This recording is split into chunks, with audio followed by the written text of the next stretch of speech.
Today is the day. I'm not waiting till tomorrow to blow. I am blowing now. In fact, I have blown already.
We'll try our best.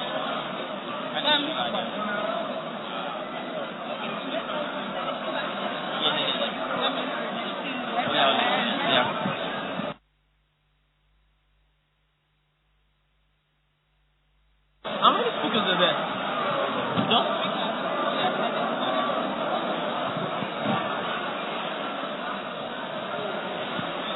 Can we all round up the network session?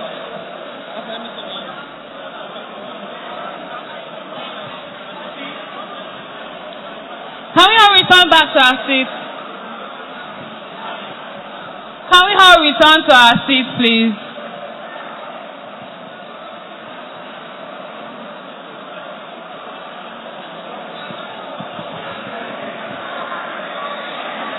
Hello, everybody.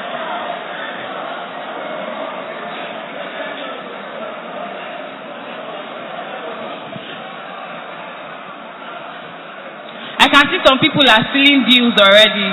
But can we please end the network session already? Thank you. Fantastic, fantastic. I can see doors opening for people.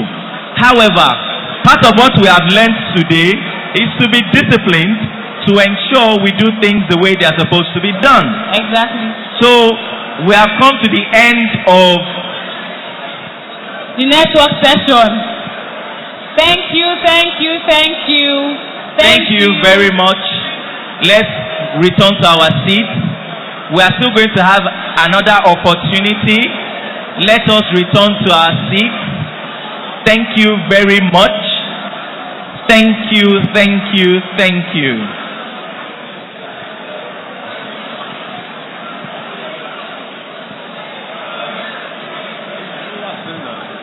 Yeah.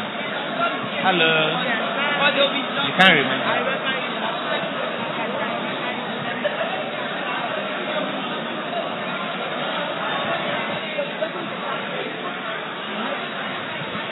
Thank you very much. Let's return to our seats.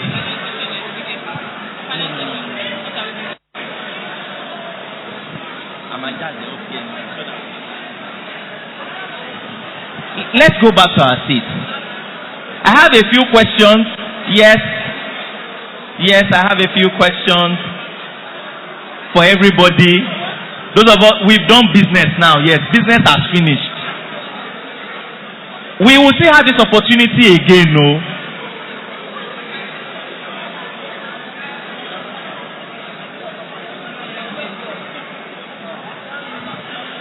We will still have this opportunity a second time.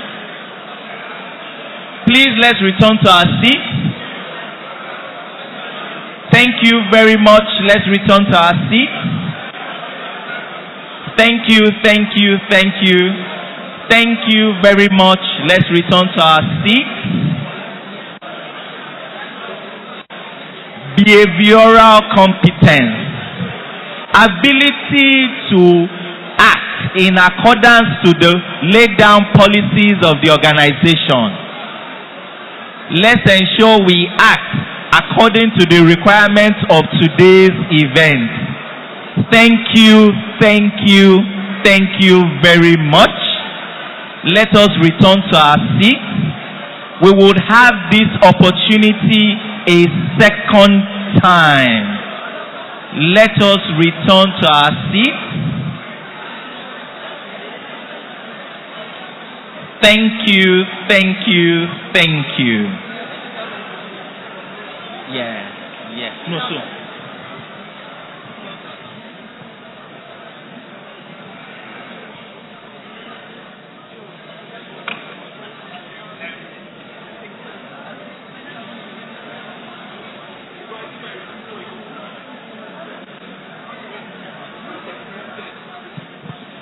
Thank you very much. We have fantastic panelists. So I had a few questions that were asked. Me, I don't know about you. But when they asked me the question, I did not know the answer. So somebody said, since morning, they have been telling me about my boss. They have been telling me about the company. They have been telling me what I need to learn. They have been telling me. They did not tell me how to set up my own business.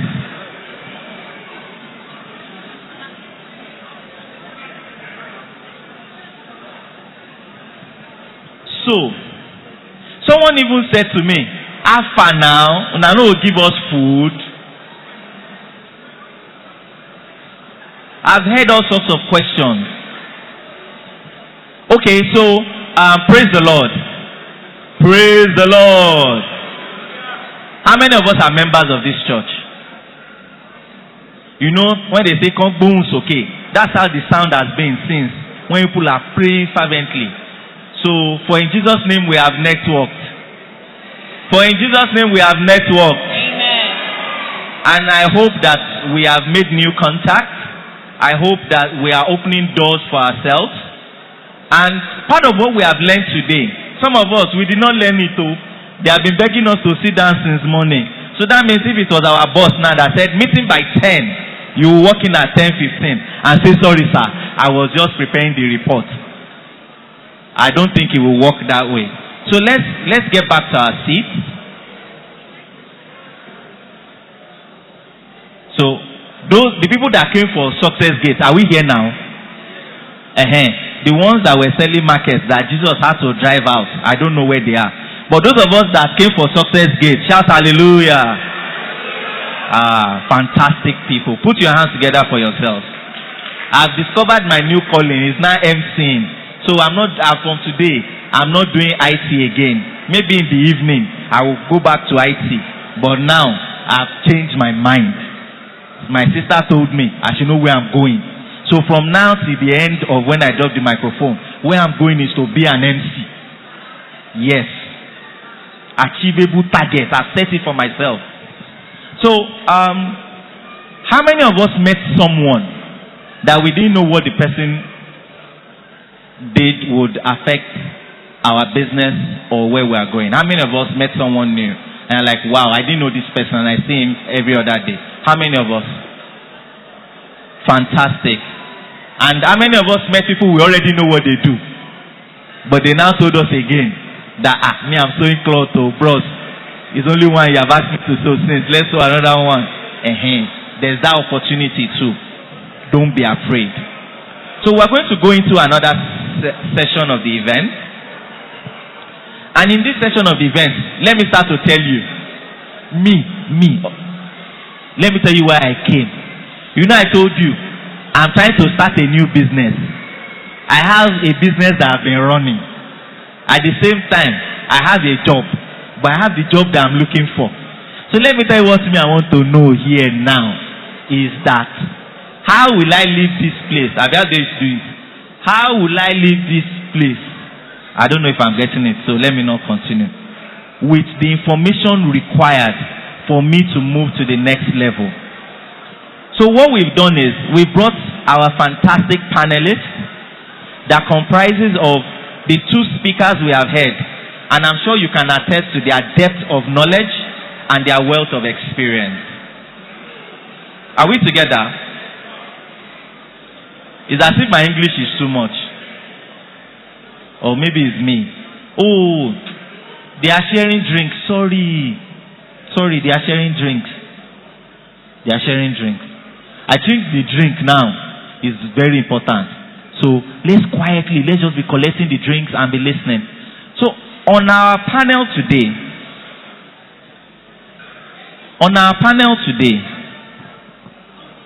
we have some of our esteemed brothers and sisters.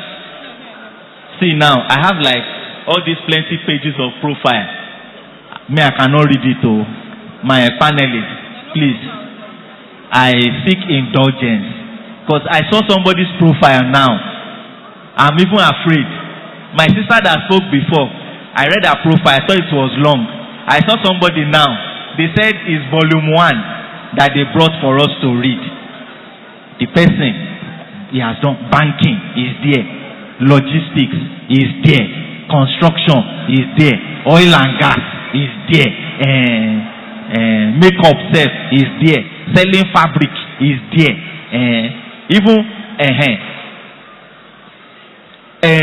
Bringing project is there. Project sponsor is there. Project manager is there. All the concerned parties, all the stakeholders is there. Only him. And he's the one that will still come and do quality assurance again. For this, only him. You see the profile, volume 1. I've not seen volume 2, so I will not go there. But I can tell you for free, I have, with the permission of the panelists, I seek indulgence to truncate everybody's profile for now. Are we together? Is that, should we cancel the drinks? It's as if it's causing problem now. Me, I'm vexing. People are collecting drink. I've been talking since no water. And you are the ones that are now talking. It's as if it's the drink that make people talk. So maybe they should give me drink. I'll be able to talk more. You understand? It will nourish me from inside. So, on our panel today, we still retain the presence of Sister Biola, Brother Femi. But on our panel, we also have, don't forget to see, I'm not jumping the gun. The SIC is on the panel. I hope people know that one. How many of us don't know? I want you to come to church tomorrow. So all protocols duly observed and respected, sir. So that I can come to church tomorrow. It's part of the things they taught us now. How to manage your boss. Unfortunately, they are my boss. You understand? So I'm trying. So we still retain Sister Biola. Our profile, I don't need to go there. It will be very long. We have Brother Sheyi. Fortunately, Brother Sheyi is my friend. Even me, when I saw his profile, I said I did not know the value of the people I've been rolling with. Today now, profile has exposed them. We'll come to church, we'll wear Shadura, we'll cover all the glory of God. We'll not let people know. He has quite a lot of experience on his hands as well, from banking to oil sector, transportation. Trust me, Brashi has it on lockdown. How many of us don't know Remza? Remza the Great. Brother Remy is also on the panel. You people are not talking. Everybody knows him. People don't want to. It's allowed. Sometimes you can show yourself. We know how we bros are here. I made a joke at the back. I said to Brafemi earlier. I said we're introducing some of these people as brother, but some of us, when they were brother, we were not born. So maybe we're expecting them to be uncle. So it just permits me for now, between the brother and the uncle, we'll just take everything like that. We also have Brother Damilola, seasoned administrator. Trust me, before his career started, he has been an administrator. We were under his administration. So we can attest to it. I'm sure if I start pointing people, they will have like 1 million things to say.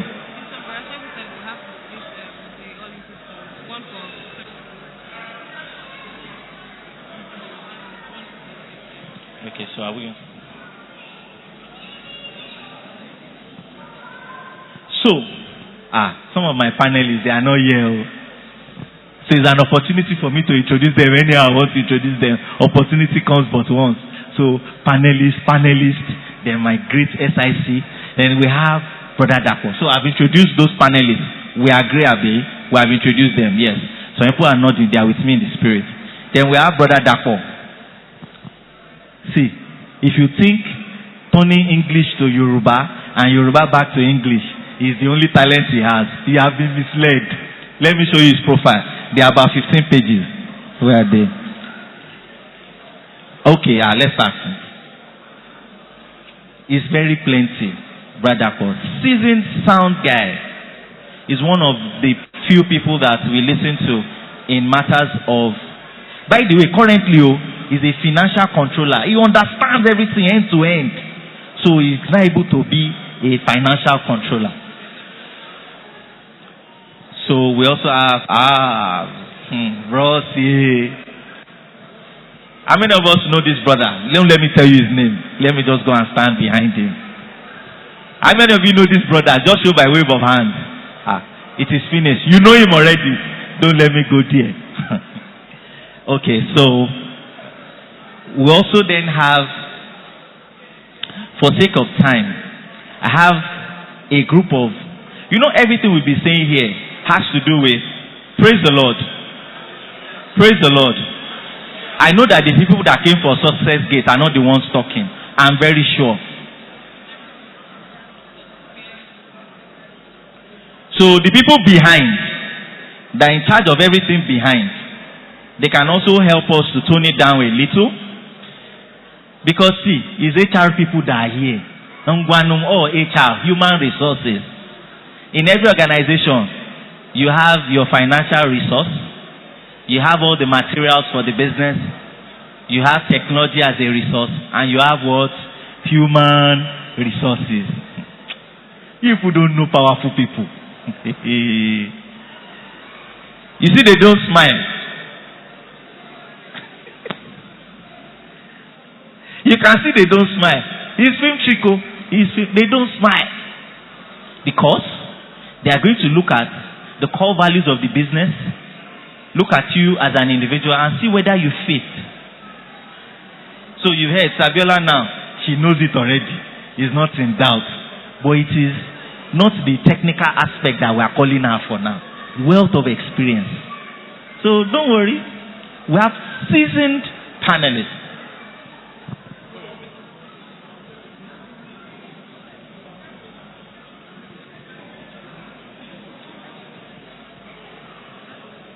So you see, you can see, praise the Lord, everybody. I'm very upset right now. Praise the Lord. Praise God. Because I've set a target for myself to be an MC, they have given me additional work now. So they have added some more time to my work that I thought I would go and sit down, and be happy. And then I realized that everybody's mood has not changed. I don't know what you are eating, but I can see drinks flowing. So, before we go into the next session, we have seasoned panelists, and I hope we will get to know them even better. And that's why I don't want to spend time telling us who they are. So, I would like to ask a question. I would like to ask us a question.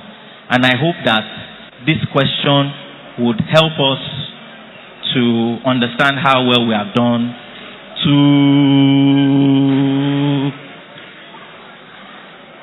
Good afternoon, ma.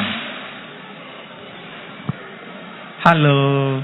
Good afternoon, ma. Please, what's your name, ma? My name is Kemi. Okay. We just finished a fantastic networking session. It was like when they are doing deliverance service and they say, oh yeah, Egbon's okay. You know the way it was like that. So it was a power-packed networking session. How many new business owners or new people that will be in your network did you meet?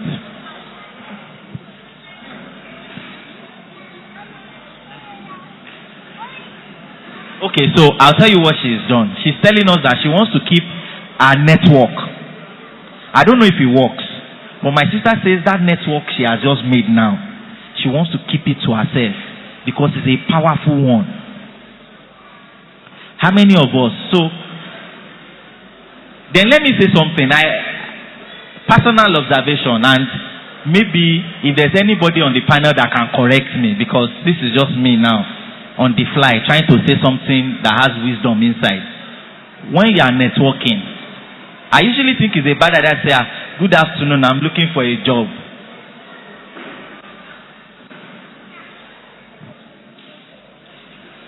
Okay, you see. The senior networkers have confirmed it. See, what I'm saying now is gospel truth. You know, it's gospel and truth together. Gospel truth. Don't just show up and say, good afternoon, sir. I'm looking for a job. I usually like to ask everybody, how many universities are in Nigeria? Who knows? Anybody?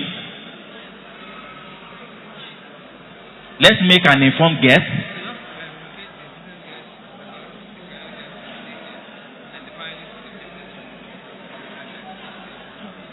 Anybody? Someone should just give me a number. It doesn't have to be right or wrong. I've been going here too much. They will know me in that side. How many? Bros, just give us a number. It doesn't have to be correct. How many universities do you think we have in Nigeria? I think it's over 100. Okay, so bros says over 170. Wow. You know what? Let's assume in that 170 that 70 of them are fake schools. You understand? Although I know that there's only one university and the rest, but we're not going in that direction. So let's assume there are 100. Are we together? Are we together? Okay. So in 100 universities, we have a class. So typically, I don't know, some of us went to public school. Some people private school. I heard in private school, they are usually like 4 in a class. I don't know how true it is. I went to a public school. So, but typically, like how many people do we think will be in a graduating class? Any number. 200 bros. We went to the same type of school. It's our school that used to have 200 people. Some people, I said they are 15. 15 is overcrowded class. 15. So let's look for... Sir? Okay, so somebody said 70. So we can have 70 people graduate in a school, yes? So that means for a particular course in 100 university, that's 70 times 100. How many is that? How many? 70 times 100? 7,000. So that means for a single course at the end of the session, we have 7,000 graduates. In all those 7,000, how many do we think can come out with a first class? Any number, it doesn't have to be accurate. So somebody said 500. Bros, which school is it? Because this number you are calling, I'm afraid we have brilliant people everywhere now. You know now they're scoring 500 over 400 in JAM. Okay, so 7,000. We now say let's have 500 first class. Don't forget though, there are 200 people there. Then these 500 people will go and apply for the same job. At the end of that session, how many job openings existed? All the 500. So they say opening here, 500 people, bam. Opening there, you see same 500. Bros, how far now? That other interview. How you do? How far? They don't call you. So now even hear that when people go for interviews now, they will now form WhatsApp group. They say, we applied for this job WhatsApp group. How far? They don't call you. They don't call us for medical. Okay? So where am I going with all this story? It's the same job we're all looking for. So how to stand out? We need to be able to stand out, and I'm sure we've heard so much about standing out. So what we're going to do now is, for those of us like me now, you know me, I have my own business, but I'm starting my own business at the same time. Those of us that have businesses that we have been doing since the since, and those of us that have in our mind, you know, some of us, our companies on our laptop or on one document on our phone. Those of us business-oriented people, that is business that brought me to this success gate. We have created a special place for you. It's not like first time that they say come and sit in front of this one. We are saying those of us that are entrepreneurs, we own our own businesses, we are running our business. I've been doing my business, it's fine. Where I am today is fine.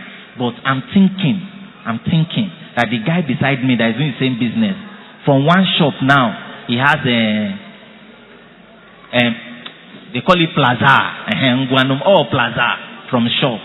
Okay, how did he get there? I would like to know how to take my business from where it is today, where I'm only selling on Instagram. Even the Instagram self, we have to be begging people, please now help us buy. For want to move from there to those of us that think that no, if I don't collect shop in Okeane, I cannot sell. And those of us that our business is professional services, so we just think that it's in our head, we are fine. But we are saying that you understand, it's not. So we have created a place for you on that side. For those of us that look, me have signed, I don't have time to run business. Let me just go work, collect salary. I want to be able to plan on that salary every month. You understand? I don't. So we're going to retain these seats. So let's see. How many people would be interested in having a business engagement? Let's see by show of hands. What you are really interested in? Business. Okay, can we rise to our feet? As you are rising, check your phone. No, I cannot say story. As you are rising, rise with your phone, and your bag. Okay? Let's proceed to the back of the auditorium. Let's proceed to the back of the auditorium. You'll be joined by esteemed panelists. See, this one is not them say that them say. We're saying that the people that are making it happen. Somebody raised $1.6 billion investment funds in 6 years. That means 7 years ago, the person did not even know that his business was going to be valued at way over that anyways. My sister mentioned Kobo 360. How old are they? They are not even 3 years old. Some of us,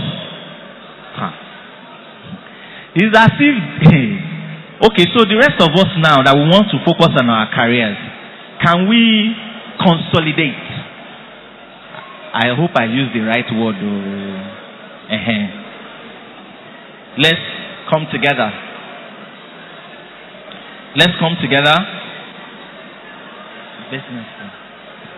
So, for the career session, let's come together to this middle row. Let's have everybody here. Let's be together. Because we're using the same auditorium, we would not want to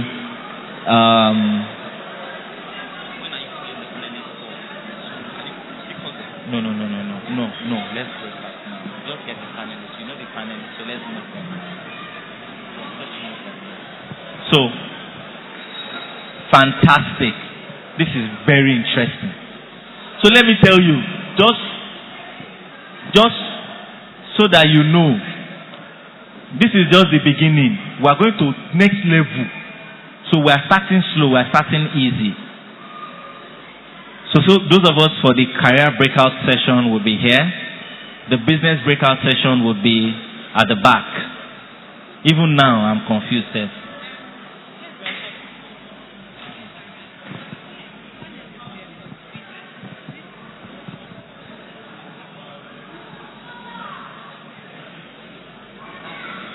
Okay, so our panelists will be joining us soon.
Praise the Lord. Praise God. So, good afternoon, everybody. The way this is going to work, it's supposed to be an interactive session. I know we've heard from Biola, we've heard from Femi Oladeyin, but this is a more realistic approach to what it takes to build a career. And we're going to start with a very short session. That's what's going to lead us into whatever we will discuss. Femi asked when he started that how many of us are 2 years in the job market? Can we raise our hands again? If you graduated 2 years ago or under, 2 years ago or under, 5 years. 5 years. Okay, I think 10 years. 10 years. Our long service award. I think we're going 15 years. Okay, I think 15 years will only be on the high table. So we are going to listen to one of our facilitators. In 10 minutes, she's going to break down certain things that your CV should have, certain things, reasons why people don't get hired when they go for interviews, what makes a good candidate. I know that some of us have been in seminars like this before. You've heard these things a million times, but it won't hurt to hear it one more time. And maybe there are recent developments in recruitment.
Nigeria.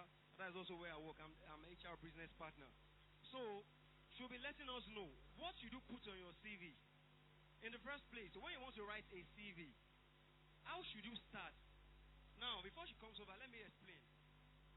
In this part of the world, even I think globally, the word CV, curriculum vitae, and resume, they are used interchangeably. But I must tell you, they mean two different things. Curriculum vitae is a Latin word. If you Google it, you will see. Curriculum vitae means the summary of my life. You understand? That's what a CV means. It means in your CV you can put everything that you've learned, all the qualifications you have, your BSc, your MSc, all the skills you have. But the resume is what the recruiter is looking out for. So it means when you see a job advert, you don't just use a generic CV to apply for all jobs.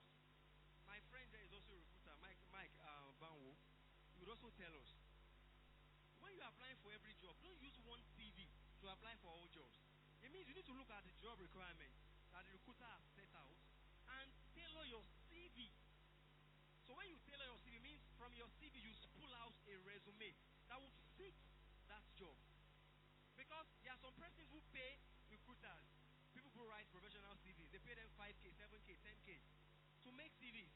And you are just using just one CV that you made when you were in 400 level, or when you just finished from school, that you made when you were serving. To apply for all jobs, you would never be called for an interview. Those CVs will end where? In the trash can. So a resume is a French word that means to sum up. So it means you spool a resume that you have tailored to that particular job advert or job requirement. You tailor it so that when the recruiter is looking at your resume, he's seeing you like this guy is looking close to what we are looking out for. Okay? So I invite Aramide to also shed light on this so we can take points home so that afterwards you can also look at your CV when you get home and say, oh, I think I've made a mistake. I've been using one CV to apply for several jobs, and that is why we don't get called for interview. Aramide, please. Good afternoon, everyone. Okay, so there are different questions really, but I think I would like to talk more about before that you applying and before you probably get an interview. So I would start with when you see a job ad. Oh, sorry. When you get a job ad, when you see a job ad and you're interested in, number one, please don't apply for every job. I know you really need a job, but don't just apply for everything.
So, for instance, while we were outside, somebody was saying that reality in Nigeria, Ojo Kota and Shemi by law, with position and that even our own research, I had a friend, I don't know if it's true, NNPC had a recruitment recently, and he told me that a lot of people were working it, and that if you didn't have 1 million naira, you wouldn't get that NNPC job. So just to kickstart, I would like to ask Sister Biola that, from your experience, is it connection that will get you a job? If you have a first class, are you guaranteed to get a job? If you have a 2-1, is your problem over in Nigeria? Does your father have to be somebody to get a job? Or when you finish university, so very share 30,000 back for church for the Joko. What's the reality and what are the things that we need to take out from it? So I think let's start from there. So any questions you have, whatever level of career you are now, anything, whether it's for you it might be foolish, whatever question, whatever is troubling you about your career, if you are feeling stuck, if you need advice, they are here for you. So let's start with Thank you very much, Shego.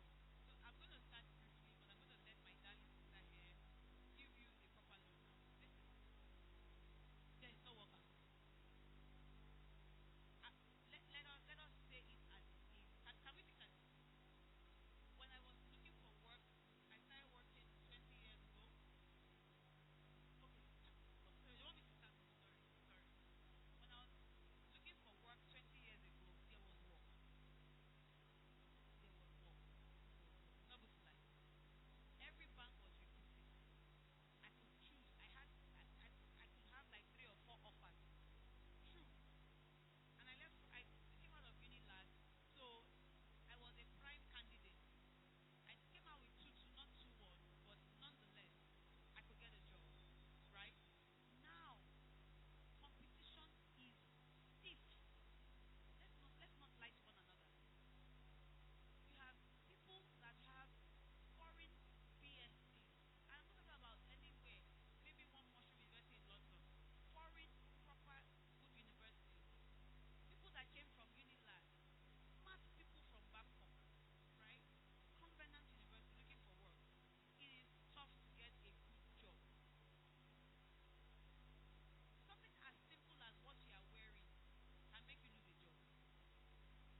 change your perspective. Okay, change your perspective. Before I hand it over to Aunt Joke, so you want to add something? Is it a question? Or so let's add all of that and pile it on you. Afterwards, we will now move to your other panelists. Hi, I want to make a comment and then I want to ask some questions, some HR related questions, because I'm also HR inclined, and I see a lot of mistakes being made often. So for me, I came back from abroad to Nigeria, and I had this, of course, I had been a dilemma of, I didn't even study what I liked, but thankfully when you have people ahead of you who you don't really appreciate at that point in time, which was my sister, and they were saying, oh, come back home, don't worry. Before you go and start doing your master's, just come back home, get a job. So I started hunting for a job. So one of my aunties put me in one person's company, and I was always complaining that I would drive all the way there, being a spoiled child. So my sister's friend told her to submit my CV, and then they were recruiting for a front desk officer. That means receptionist. You all know what receptionist means. And this is me. I studied in abroad, right? So I was thinking, me, come and be a front desk officer. Now, that company is a bank, very prominent bank, and I had friends who were my juniors that were investment bankers there. So you can imagine me that was senior Tolu, talking to people who were 3 years my junior, 4 years my junior, who had finished their masters. Of course, they were focused, they had money, they knew what they wanted to do, coming to meet me and telling me that, oh, come and do this for me, come and do that for me. Yes, that was my story. But you see, I believe in core values and where you want to go in life. And also the things that you carry. If you know that the things that you carry are not ordinary and they are very unique, you won't be put down by those kind of things. So at first I told myself, I wasn't going to apply for that job. I said, I'm going to do front desk officer. But guess what? I did that very unrelated to my job. I studied international relations and politics. Of course, I was a miss in that. But they saw something inside of me. And I'll tell you, that's how I started even this private banking. So private banking is you cater to rich people like Dangote, Femi Otedola. You're like a glorified housemaid. You're actually a nanny, right? So every time those people will come inside and they meet me at the front desk, they will tell my overall boss, who is Joyce, and say, what kind of girl is that? So I didn't even know that many of those clients who were walking in were the ones telling her to employ me as a back office relationship manager. Why? Let me tell you what I did. I did my job diligently. The person who will come and drop the newspapers for my colleagues who were my juniors, I was interacting with that person. I would sit the person down. I would complain about the kind of newspaper he's giving me. I'll be the one to go inside and say, Joyce, I think we should change this newspaper. I was the one organizing Auntie Ada. She was the tea maker, coffee and tea maker. I was the one to say, Auntie Ada, this mug is not good again. I'll be the store manager. I'll be the one that will send a mail to all my colleagues that they are wasting their paper and everything.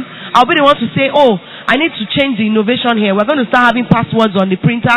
I'll be the one to say, oh, there's a foul smell in the bathroom and toilets and in the store. I did all those things. I don't need to do it. If I'm looking at my profile, right? I studied abroad. I'm talking to my juniors who were in my school. But there was a day I was walking in and I got corrected on the job because I was just a young girl. I would do cornrows and curly hair, and my boss there just say, where do you think you're coming? Go back home and go and change. Of course, I would sulk, but I went home, I changed, I came back the way she wanted me to be, right? That goes back to the managing your boss and putting your best foot forward. And she would tell me, once she told me, she said, if Dangote told you that giving the bank 1 billion naira depending on your look, do you think you fit the profile? So I started watching people, how they were dressing there. I saw that they would wear Monday to Wednesday, Thursday, jackets and trousers and all. I told myself to give me all her jacket and trousers that she was not wearing. I will cack it. I will get there. I was dressing properly. I said, brother, your weave on, you're not using it again. Give me. I will wear it. They didn't know all those things, right? Because how much was I earning? But one day, my boss just walked in. She said, Tolu, come inside. You're coming for an interview. I said, huh? What interview? So they actually took me into the boardroom. And all the team leads were there. And all the, they put 2 RMs there. That's relationship managers, account officers. And they interviewed me. And in less than 2 days, I got my letter saying that they had moved me from that front desk outside. It didn't stop there. I told them that I needed to get somebody over here before I can start the role. That comes to taking responsibility. Because I knew that if I left that place, it was going to bleed. Because I was doing too much. So my boss told me that I was going to recruit the person. That's then my HR flair, my flair for HR. I recruited the person, I trained the person. Not only that, when I left the job, the person was a relationship manager as well. Now the lady is the head of sales and marketing for Mocha Foams. So what does that say? It means that you have to be an entrepreneur. You see these jobs that they are saying, nanny or whatever. My sister sold that nanny idea to me and I was like, no, really, how can I be putting somebody as a nanny role? But if you think about it, she mentioned something, they pay bankers 30,000 naira. It's not a lie. If you've ever heard something called direct sales agents, I managed them when I was in Union Bank.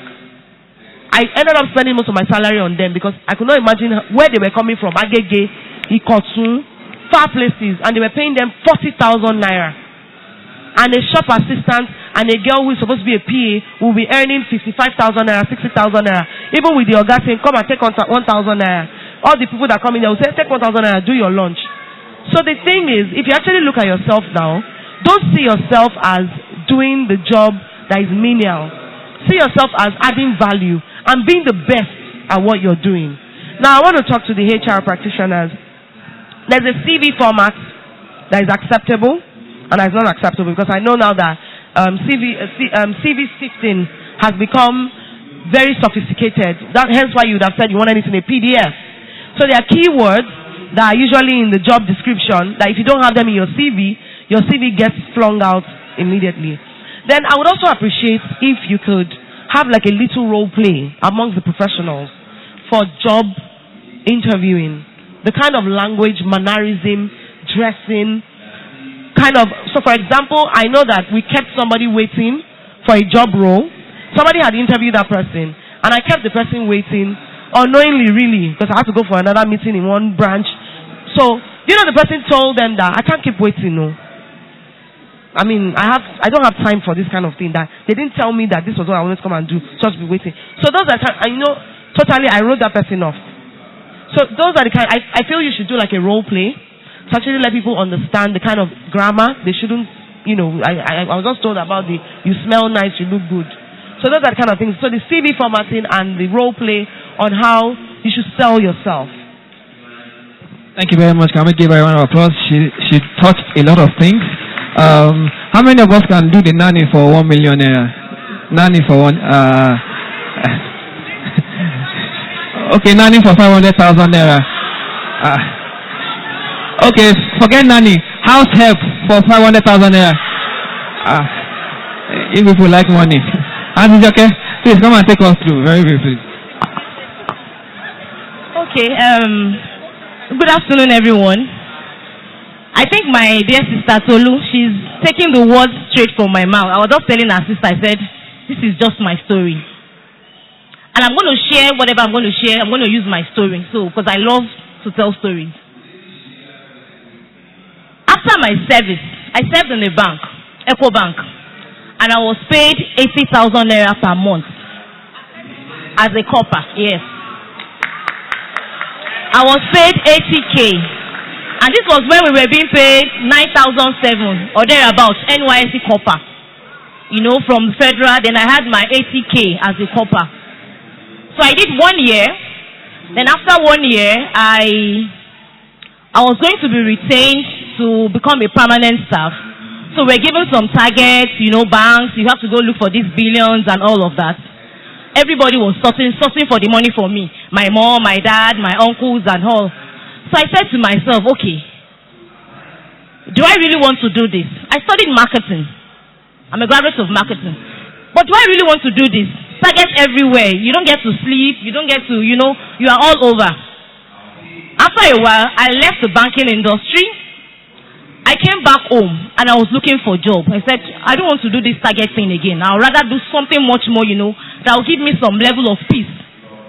The first job I got was a job in a bakery. And I was told I was going to be paid 40,000 naira. I said in me, God forbid. I was earning 80,000 naira, even as a copper. As a fresh graduate, Mama got 40,000 naira. I was living at Egbeda, and the bakery was at Ikeja. From Egbeda to Ikeja, the bus that will take me is a direct bus. It's 50 naira straight to Ikeja. From Ikeja back to Egbeda is another 50 or 100 naira. Maybe because of the peak period. But I said to myself, mo calculate motto. And I said, how much do I have left? It's about 17,000 naira for my transport fare. I have about 20-something thousand naira at the end of the month. I said no. Mojoko Sile for like 8 months. I was looking for that job. After 8 months, another job came. 40,000 naira, Victoria Island from Egbeda. At that point, I was already frustrated. And I said to myself, I just have to do something. Because my colleagues, my friends were already working, and the boredom of sitting at home and not getting to do anything. In fact, I wish I had someone tell me I could do a nanny job. I would gladly take it. So I took the 40,000 naira job, Victoria Land to VI. Rather than having 20-something thousand naira savings, I had like about 12,000 naira savings because apparently all of my money gone into my transportation. But knowingly to me, with the job, I had a pool car, a carpool, personal private car. I had a driver. Then I had a colleague that we usually move together. It was a marketing job. It was an investment banking, but more of going out to get, stockbrokers and all of that. So anybody that sees me, if you see me in the car, you won't believe Joke she's being paid 40,000 naira because the car was, I think, Mercedes, maybe 2010 or 2008 or thereabout. It was the latest as at that time. Black, very neat, new, brand new. So Tibabole in the motor, if I tell you it is 40,000 naira they pay me, you say, madam, Abba. So we just went all about on our daily work, and we got to this organization, in which I am now for the past 9 years. And we went in just to market. And I spoke to the lady at the front desk. I said, can I work here? Can I submit my CV? I said, yes, you can. For madam, you came to see one of our MDs. Which other work do you want? See the car that dropped you. I said, forget about the car. I know where I'm coming from. So I dropped my CV. My passion and my profession really was for HR. And I started my certifications and, my programs. After a while, they called me and they said, the role they have currently, they don't have vacancy in their HR.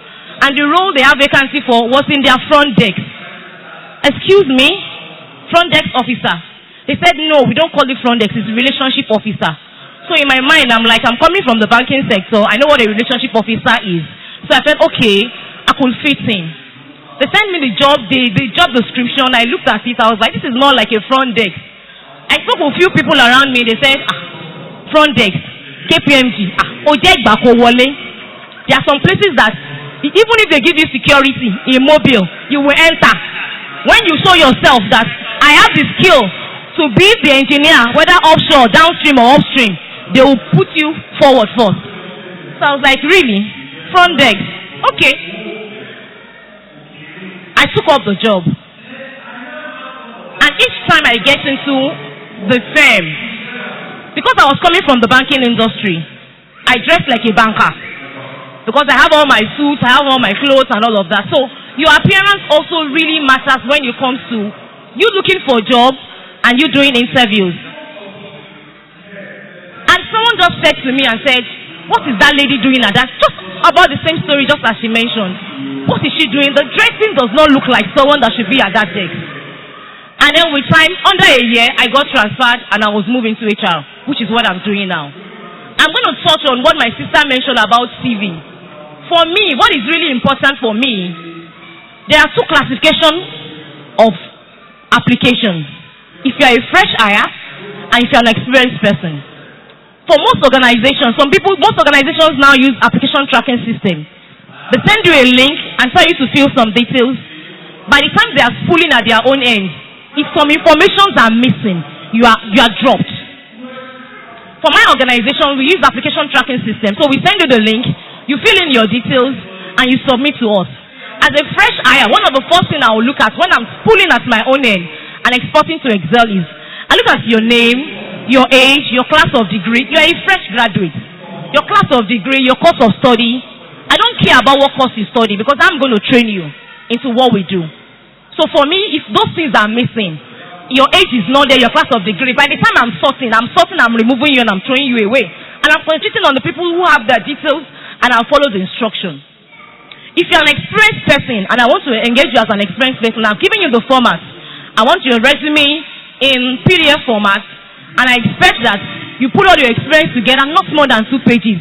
Max, except if you are 10 years and above. If your experience is 10 years and above, I can consider to sit and invest my time and review your resume of 4 or 5 pages. But if it's less than 10 years, my CV is 2 pages.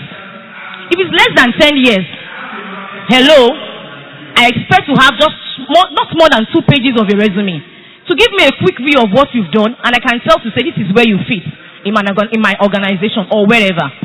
So your resume, putting it together in the right place and putting yourself forward in the right sense really matters a lot. And just like the son of a scripture says, Zechariah 4:10, do not despise the journey of little beginning. It is very important.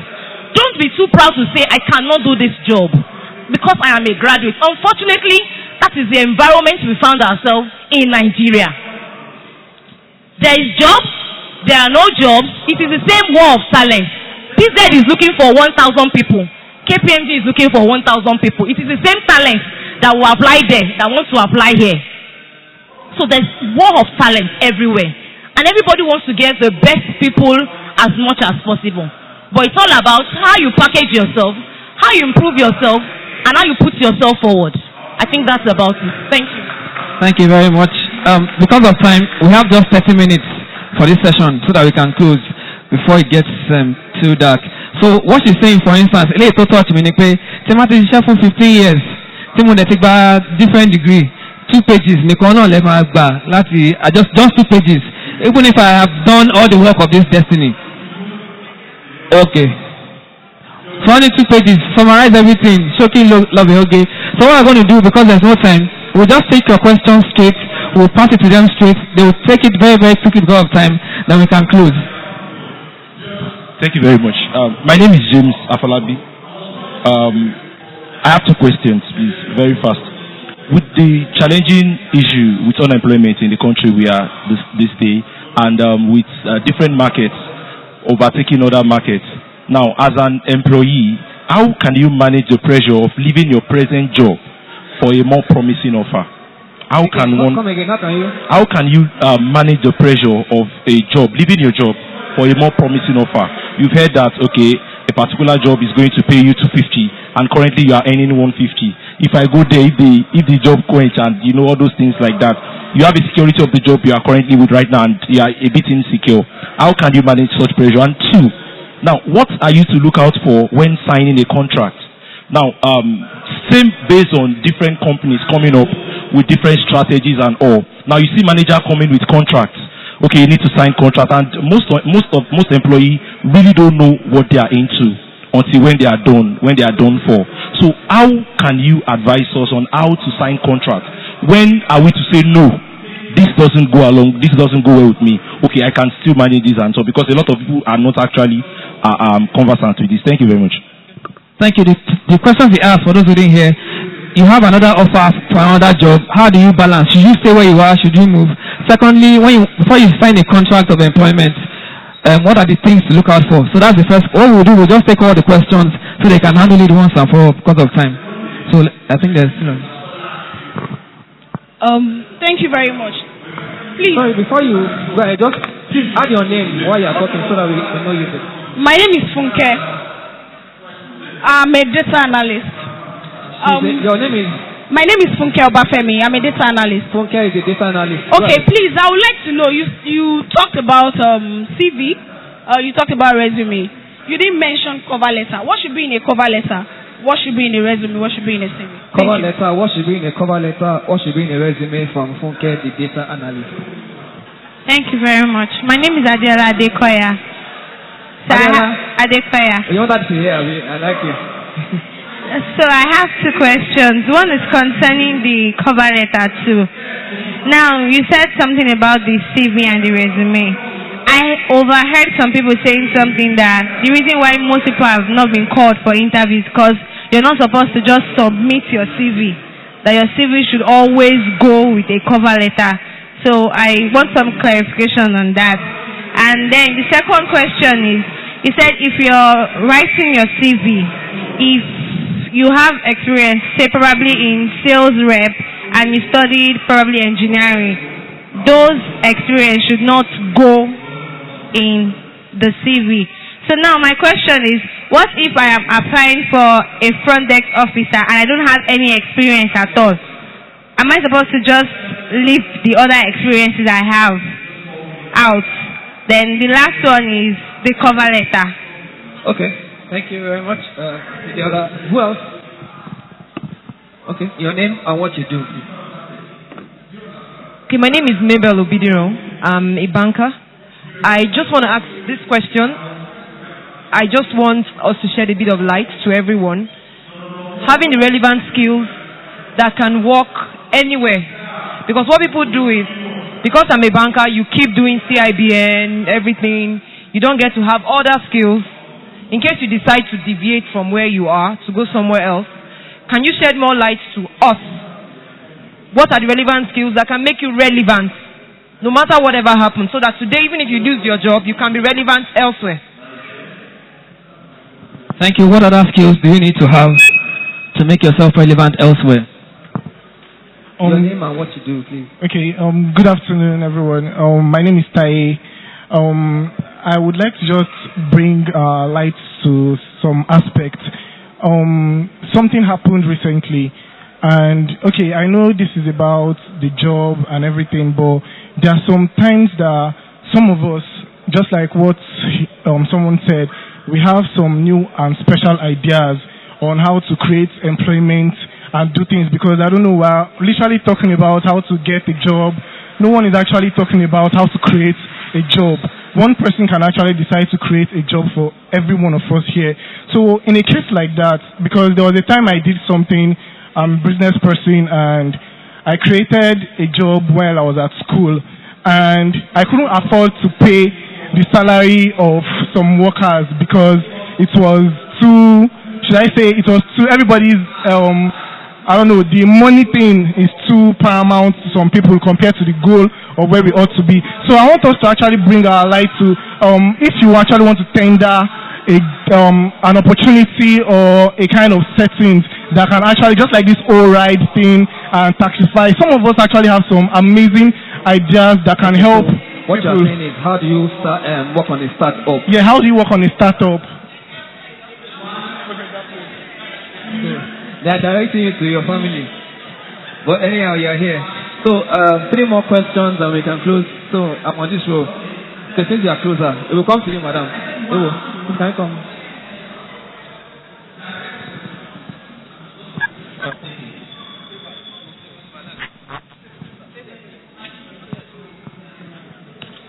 Okay, thank you.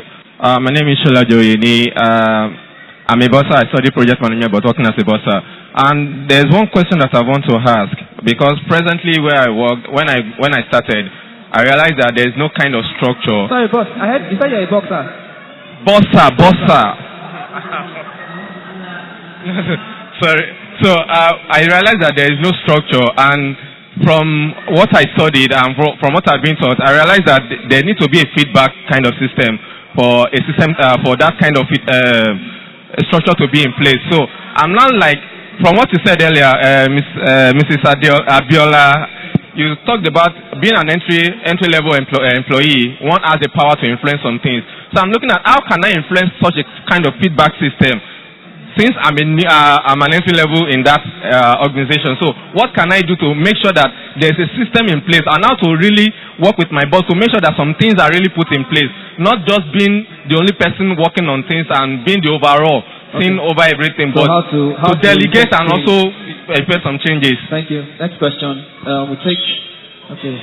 I'm trying to say too. I think there's somebody there, so we just come back to the front. Very, very briefly. Our time is gone. Briefly. Your name and what you do, ma'am. Okay. So, I'm a boxer. Good afternoon, everyone. I'm Akpatoluwa Tomisen. I'm a fresh graduate. Sorry, this question has been something bothering me for long. I went to school to submit my project to my dean, is my supervisor. But when I got there, the man told me, Tomisen, I have a friend told me he needs to recruit for some fresh graduates. Like, I want you to go there. I know you are a good child, so I want you to go there to represent me. So I went to the organization. It's an audit firm because I study accounting. So when I go to the organization, the man gave us some exams and some tests. So I tried my best. He asked us to come back to see whether we passed or not.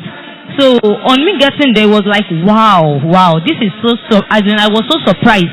A fresh graduate can do as much as you can. And I said, thank you, sir. But the man keep on asking me one question like, Tomisi, you are a fresh graduate. I said, yes, sir. And yet, you are about to go for your service. I said, yes, sir.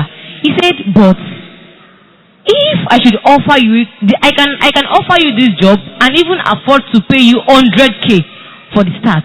But what can you put on the table for the organization to earn this morning? I was like, sir, I'm very hardworking. I can do a lot. I was just saying so many things. And the man was like, no, I want a real life situation. And for me, that would be my first time of facing that kind of interview. I've not went for an interview. I was telling a friend of mine that I actually, even though the man is not paying me, but I need some experience to attach to myself before I go for service. So I was telling my friend that I really need this. And the man was like, okay, I know you need it, but I want you to tell me what you can put on the table to earn this morning. He said, I will give you a scenario. Imagine you are a GM in a company where they produce block. And are you coming outside? You see some guys packing block into the vehicle, maybe to distribute. And you see, they are not doing it well. And you assist them as a GM of the company to pack the blocks into the vehicle. He said the man has already do some kind of impact in that organization. Like, I want a physical, a real life situation. What can you do? So the question is, in that kind of a situation, like, how do you answer? Like, what can you put on a table to earn a money as a fresh graduate? Is it normal table? I don't even understand. I don't even understand the table the man is talking about. Okay. Next question. Thank you, Sister Tomisi. We understand. I'm sure our parents will have the right table and chair. No, it's a comment so that you read the last. All right. Good afternoon, everyone. Okay, my name is Daniel. I'm very briefly, please. I'm a student. So I want to ask a question, and that is, you've been discussing about a lot of things, but I want to ask this. Why is it that in choosing your career or in building your career, I don't think we've really mentioned this, but maybe I wasn't listening. Okay, you didn't really talk about okay, the question goes this way. Which is weightier, what you have to offer or what you have to earn? Because I read a book from Robert Kiyosaki, that's Rich Dad Poor Dad, and he said if you are after what you have to earn, it's like a carrot and a donkey. You just need another carrot to catch that donkey and always make him do what you want to do. So how do you really focus on what you have to offer more, even if the salary or what you're earning is not really optimum, like you were saying about the nanny and all? So do you focus on what you have to offer? You won't do the nanny job for 1 million naira. Okay. Because I don't find fulfillment actually in that. So I know it might not be realistic, but that's just my question. I'm just putting you on the spot. So after him, you can go back. Okay, very, very briefly. After him, then we go to Tokwe and we close, please. After her, then Maya, then Tokwe. Hello, good afternoon. My name is Mary. So I used to work. Mary, what do you do?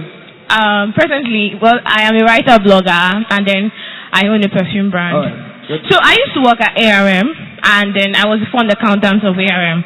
Now, when I was at ARM, I didn't find fulfillment in my job.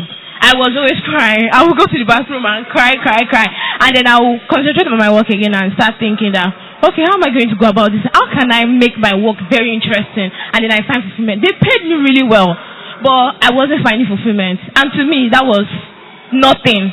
To me, I would rather get something that pays me 30,000, 40,000 than me earning something that is more like 100 plus and not finding fulfillment.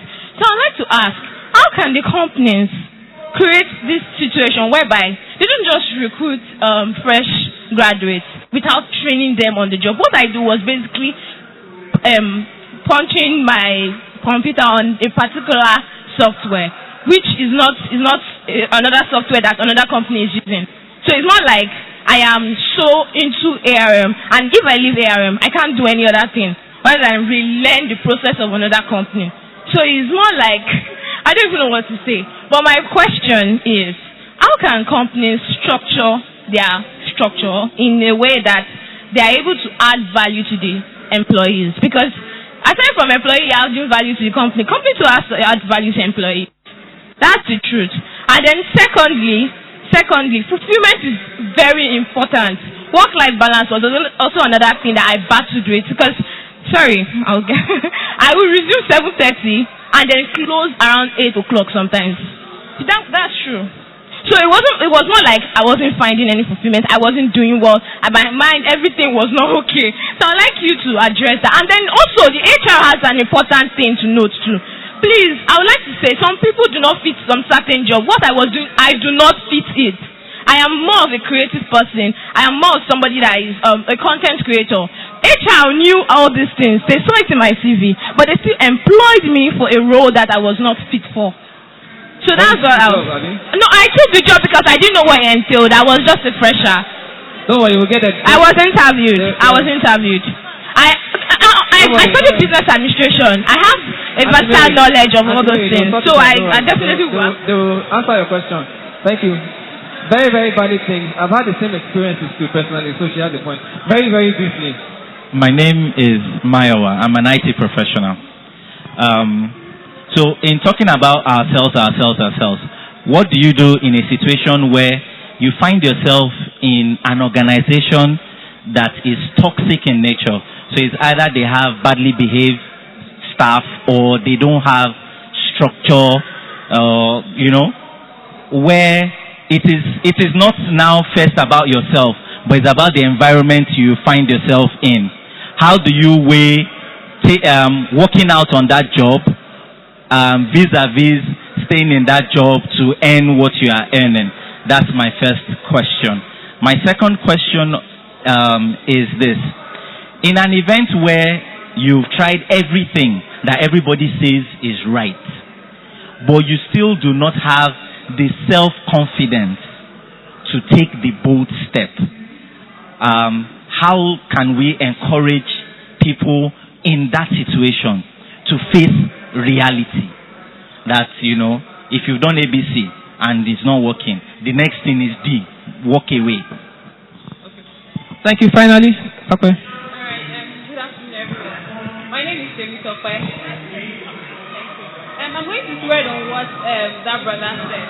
You mentioned something about nanny, like getting a nanny job and stuff. So I'm going to ask, does that mean we set our career goals aside? Because I want to believe everybody has their own career goals. Like you went to school to study. For instance, I studied law. And when I got to 400, 500 level, I realized that I wanted to go into the corporate aspect of law. And then after school, I then realized that I wasn't getting any job with regards to corporate law or anything.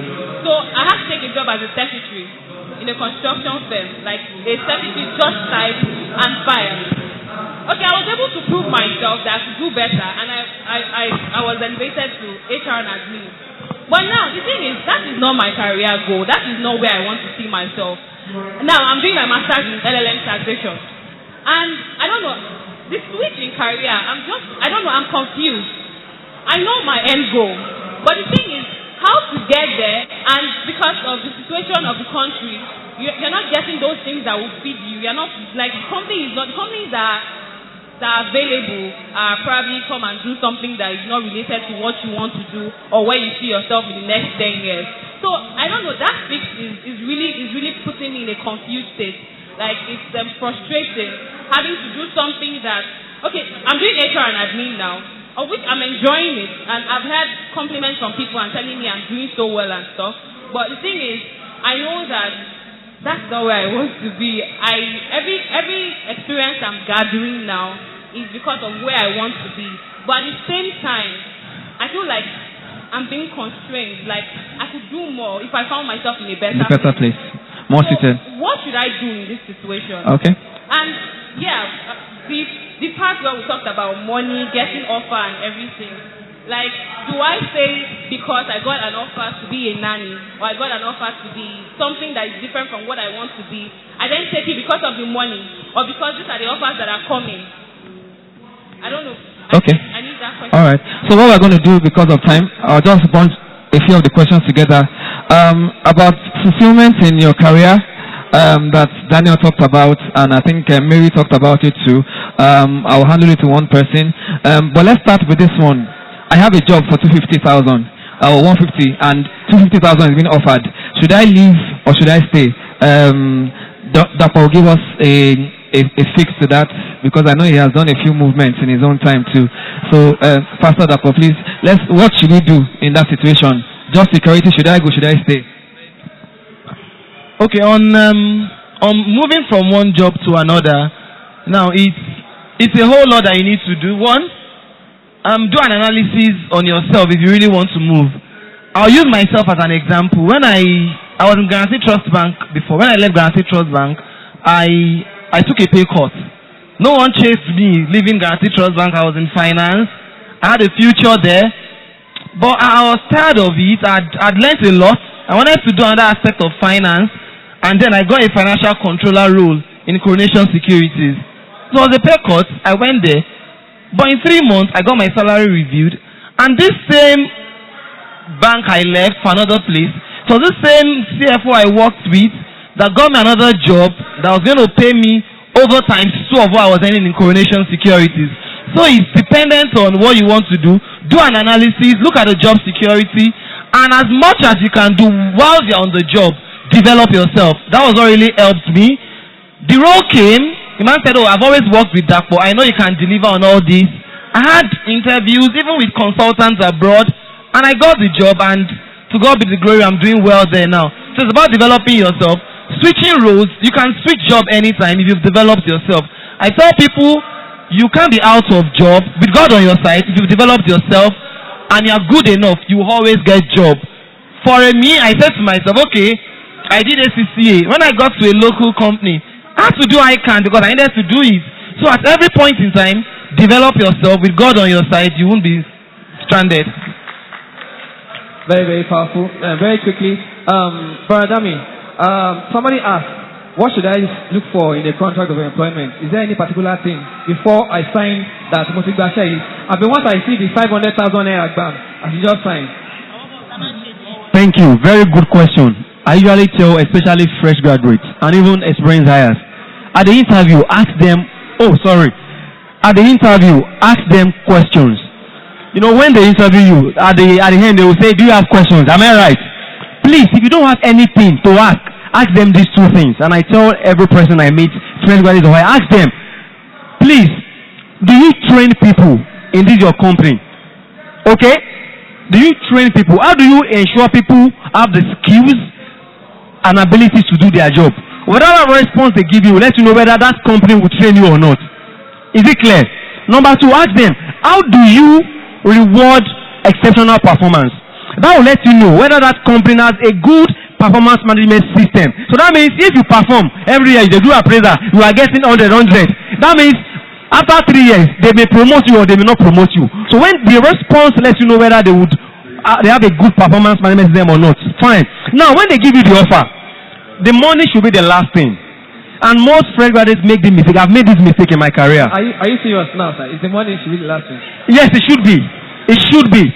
Please, listen to me. The Nigerian Labour Act, my HR colleagues are here, specifies 3 things as the most important components of the salary. Basic, housing, and transport. Am I right? Those 3 things must be spelled out differently. They may put utility if they like. They may put transport, but they may put other things, meal, subsidy, and all that. But basic, housing, and transport must be there. Aside that, 2 other things are very, very important. Ask them. If it's not on the offer, ask them, sir, I have seen your offer, Oma. There is no pension. The Labour Act also says what? Every company that employs minimum 5 persons or above must do what? Pay pension. So there's no pension. Tell them no. It's a red flag. Then the last thing is what? Health insurance, NHIS. The National Health Insurance Act says every company employer that has more than 5 must have a what? A national health insurance scheme. That's why we have HMOs around us. So basic, housing, transport, Then ask them pension and health insurance. Then, like I said, ask them about performance management, how to reward performance, and if they train you. Thank you very much. That's from the recruiter's perspective, very, very solid. Because of time, we are rushing it. I would like to take this next question, and it's a question relating to the table that Sister Tomisin raised, and one other brother said, if they ask me, what am I bringing to the table? What am I putting on the table or under the table or inside the table? How should I respond? And how can I how can I bring change to my company? I think Auntie Biola can help us do that. Okay. I was going to say a man should answer it because I don't understand the table. Let me let that. Okay. Okay, Auntie Biola said it's men that understand table. I don't understand what she means by that. Okay. Praise God. Praise God. Yes, sir. Yeah, you see, when the organization is asking you that what are you bringing to the table, they're actually asking you what value are you going to add to the organization.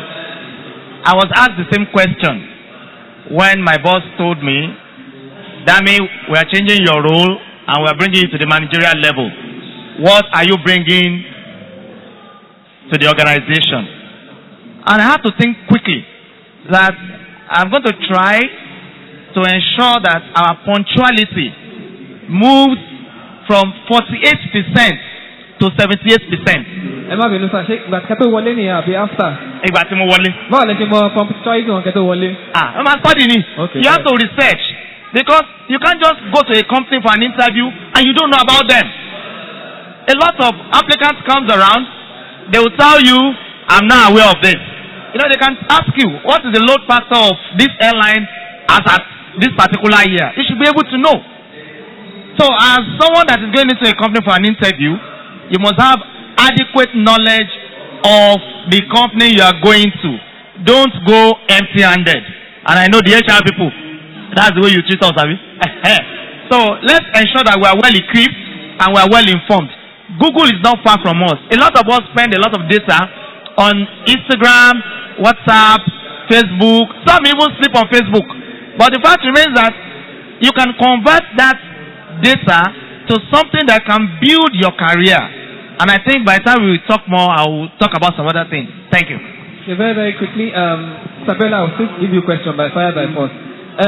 Somebody asked, what are the relevant skills that will make me enviable to any organization so I can go from a bank to a mortgage company to a hospital? If I have these skills, anybody can hire me in this world. Okay, thank you very much. Yeah. Before I answer that question, I just want to talk about Joke.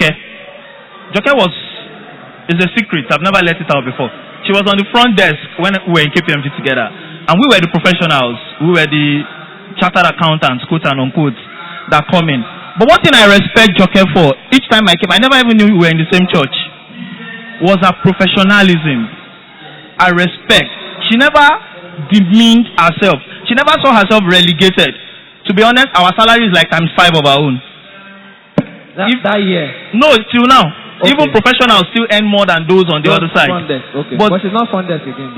Joke has left since now. Joke has left since. But I'm just trying to say that her self-confidence was exceptional. So back to the question you asked. Do you want to clap for her? It's not easy now. Okay, so back to the question. I mean, how do you want to make yourself relevant? For me, I was working in Zenith before. And when I got a job in Zenith Bank, part of the reason why they employed me first was my self-confidence. They looked at me, and I was a very young graduate then, fresh from school. I did interviews with all the panels, and they said, man, this guy is qualified. He has his self-confidence, his courage, his charisma, and his communication skills. You cannot get a job in this country in any... My courage, self-confidence, and communication skills. That nailed it for me. As in, I didn't struggle to get that job. And when I left again, I went to KPMG. That's when I met Joke, when she was our front desk person. And the first skill that got me the job in KPMG was my prior experience. Because they asked me, what have you been doing before you came here? For Christ's sake, I'm fresh. But I talked about my experiences in NYSC. I talked about my experiences in Zenith Bank. So those little things, we talk about, being a nanny. You know, those little things, you don't discount it. And that picked me up. And by the time I built my career to where I am today, I mean, I don't need to talk too much. But once you have this confidence, this courage, this charisma, good communication skills, and then you can project, like they talk about, what do you know about the company? Before I joined the company I read their financial statement from page 1 to page 30, and that was the first question they asked me when I got to the interview. Can you tell us what you know about this company? Because I know that you cannot work in a company without knowing about them. So I actually read their profile. I talked about their MD, talked about their executive vice chairman. The moment I saw it like this, I saw the interview panel, they were just smiling at me that, man, this guy has gotten this job. So you have to be knowledgeable, you have to also make research. Bottom line, your self-confidence and your charisma is very key to getting any job. I wish you the best. Thank you very much. In addition, I wish you could say it ourselves. So Dr. said something that there are things that you do in church that you can also translate. NYSC, there are skills that you gain by working in IT units, by working in security that you can use and say, I have this skill. So let's not throw away anything we have as value. Sorry, just to add as a testimony, my sister is in the social media unit. She's a graduate of international relations. The job she got, as we speak now, is a social media job. And the experience she's able to share is what she's been doing in church. So let's not discount whatever we do in church. The experience, as much as we dedicate ourselves and we do those little things, we are in choir, we are in admin, let's bring them to life to the organization we want to join or the job we want to do. You will be shocked that short experience we have in church will come to play for us even on the forefront. Thank you. Just question, because the job she's doing it from here, is she paying her tithe there? Yes, she will be paying her tithe now. Thank you very much. I'm going to bunch 3 questions together and we'll close. They talked about fulfillment. I'm a lawyer, for instance, or I don't know if I'm still a lawyer, but I have a law degree. I went to law school. I've done all of that stuff. But my wig and gown, I don't know where I put it. I don't know where my tie is. But like they asked, how do you know where you belong? Fulfillment. And I'm going to ask, before I come back to Damit, I'll come back to Bella, it's for you. But this one is a CNS question. For those who are not CNS members, I'm sorry, but it's our church. We have to talk about it. Should I go and meet a prophet to direct me and say, okay, this job they've given me letter, taking Bashai, Abikimagba, taking law, Abikima law, then how do I know that this place I am does religion and spirituality have anything to do with career? Or should I just go, collect my degree and work? How do I get a place where I fit in? Shegun, thank you. After this, you close. You're going to wrap up for us, then we'll find. Okay. Shegun, I know you're actually waiting for me here. Praise God. Our orientation as CNS while we are growing up, you don't take any step without asking God up to the kind of career you are going to do in the university. I remember late Prophet Oterumbi told me when the option of NACO came that the Lord God says that when you join this company, you must not eat in that company. You have to go to another restaurant outside. So in the company at all? Yes, to avoid sudden death. No, now I'm sharing my life experience. When I joined the company, I joined as baggage handler.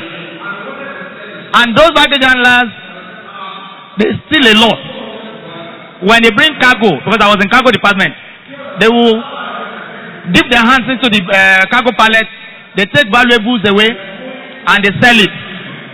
They were also rich. And then our salary was 18,500 naira. And they all had golf, not golf 3, the regular golf. They were living large. So suddenly one man came and said, "Which church? Where are you from?" I said, "Mr. Ariwatoye, I'm from Ogun State." I thought he was asking, he's older than me, he's one of the operatives. And he said, Ogun State, which church do you attend? I said, CNS Church, Ayoni. Do you know the next thing? He flipped up his uniform and he was showing me one Only. Ìfúnpá. Ìfúnpá ni, okay, sorry. He said he has been shaking me. Ìfúnpá is. You don't know what ìfúnpá is. Ẹ̀sán náà Òyìnbó, kí ni ìfúnpá? Ìfúnpá. Òyìnbó, ìfúnpá in English. And native band. And the guy told me that they must have been burning candle for me. And I know fully well they don't burn candle in our church. And I said, what happened? He said he has been shaking me. With the ìfúnpá. With the ìfúnpá. So that I can die. I'm telling you the truth. And I was wondering what happened. He said, I stopped them from stealing. How?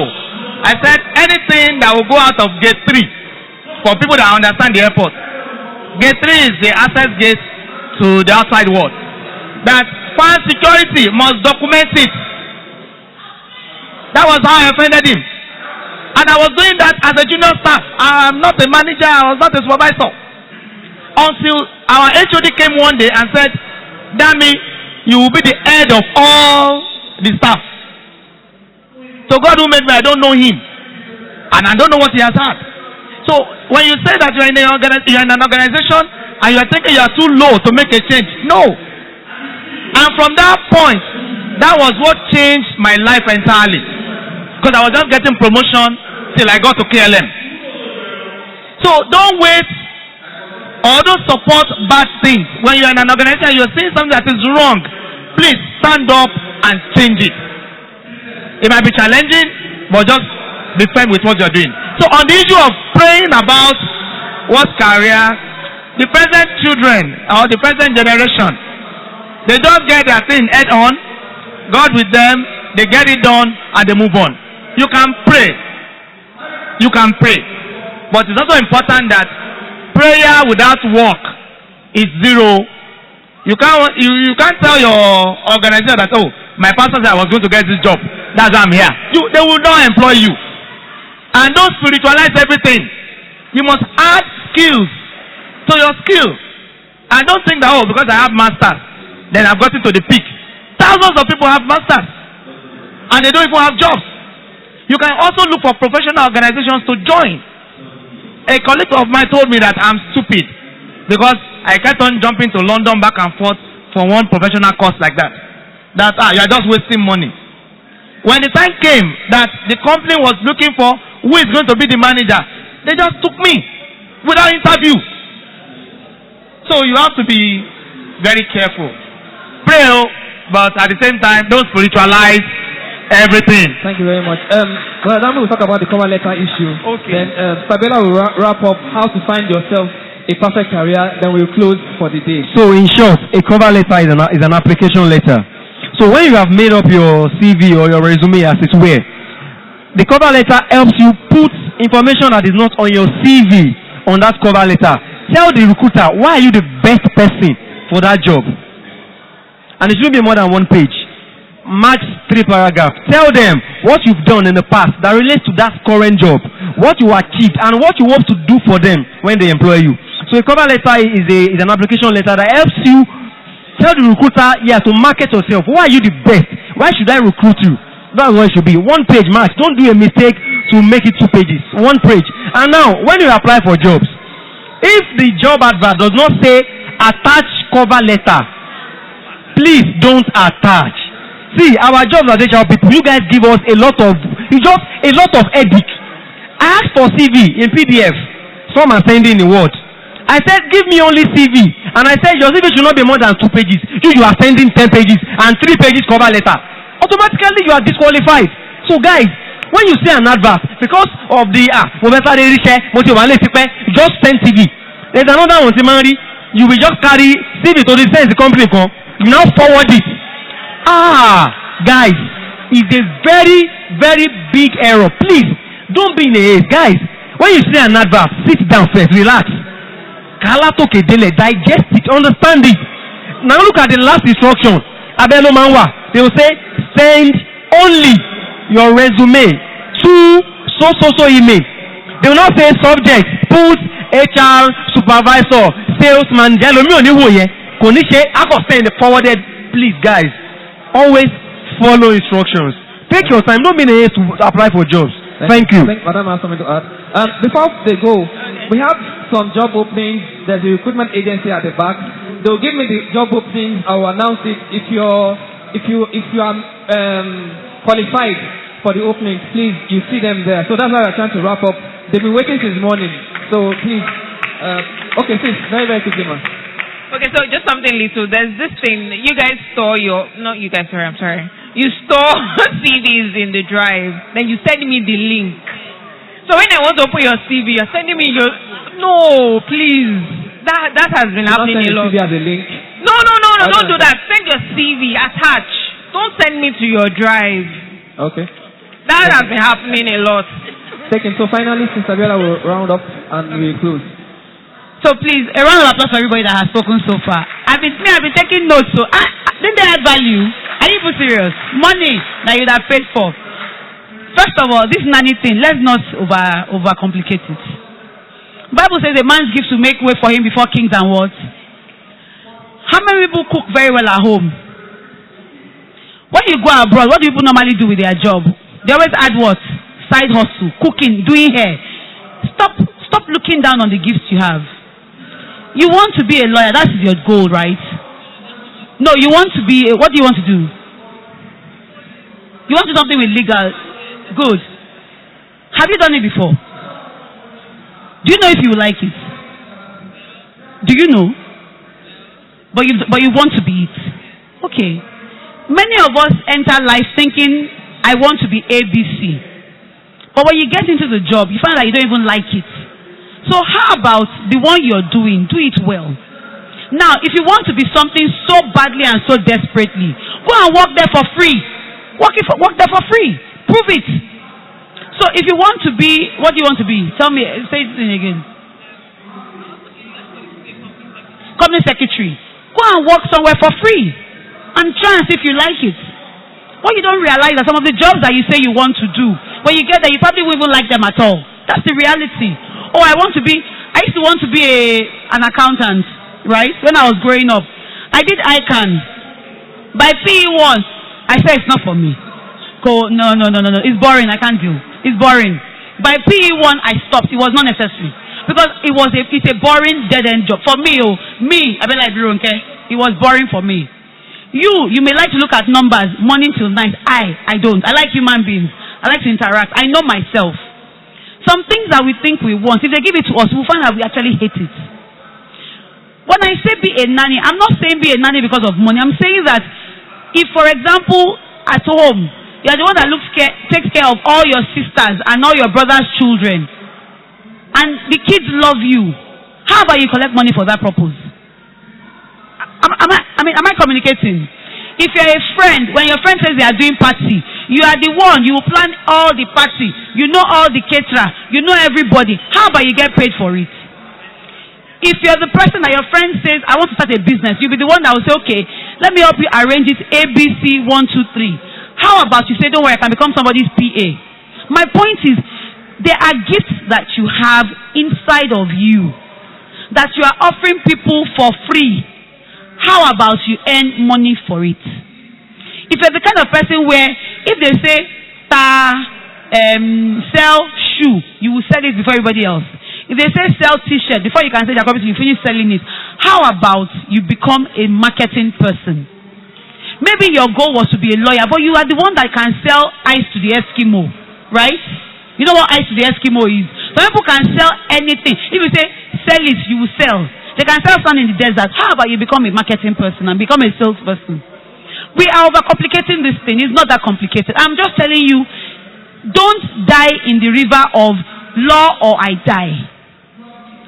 You know, there's something I told one of my abroad, but he even is a member of this church. He wanted to be a pilot. He tried everything. He went to South Africa. He tried to get a visa to South Africa, to London, to America. Meanwhile, he's been traveling before. But for that pilot's job, he couldn't now get a visa to go for that course. And I asked him, because I said, let me ask you a question. What is your goal in life? Is it success or pilot? Because let's put things in context. I want to be successful. If success is your goal, does it matter the how? I'm not saying you go and do Invictus, but the how. In other words, the how is aligned with your passion. Why is that a problem? Why is that a problem?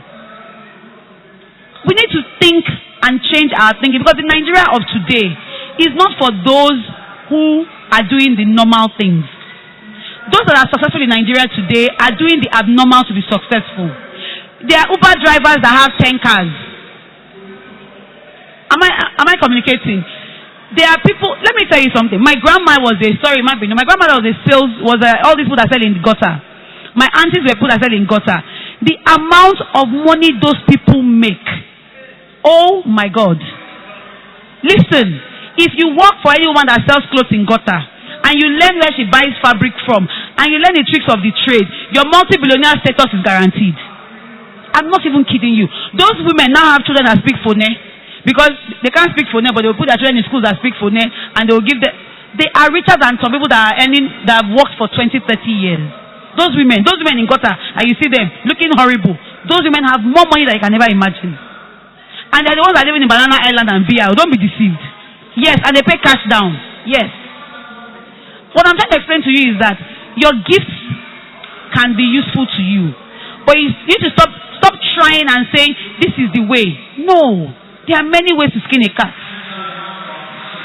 I hope I've made sense. Please, rethink your values, rethink what is important, and go for your dreams. Okay? Don't get stuck in one situation.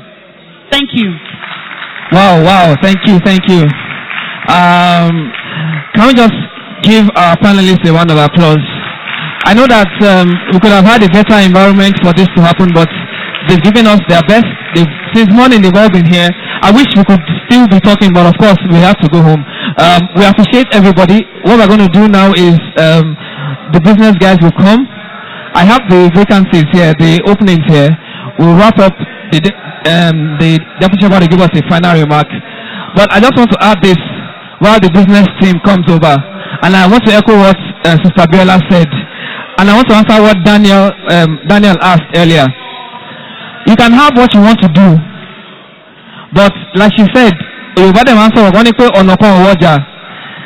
times that people stay on one spot trying to crack one thing. And before they know it, they are 30 years old. They will be trying to crack that thing. Before you know it, they are 35. They will try to crack that thing. Before you know it, they are 40. And people are passing you by every single day. There are people that, even here, I see a lot of people. Let me use Dakwa for instance. I was looking for Dakwa's picture on Facebook to use. I now scroll down. You know that Facebook, all our old picture, I now saw Dakwa's face when he was still a baby in quotes. And that was years ago. But look at, even Brother Mushokwe, before he started getting big tummy, I used to know him. Look at our daddy now. Time has a way of just running. Before you know it, you have born like 4 children.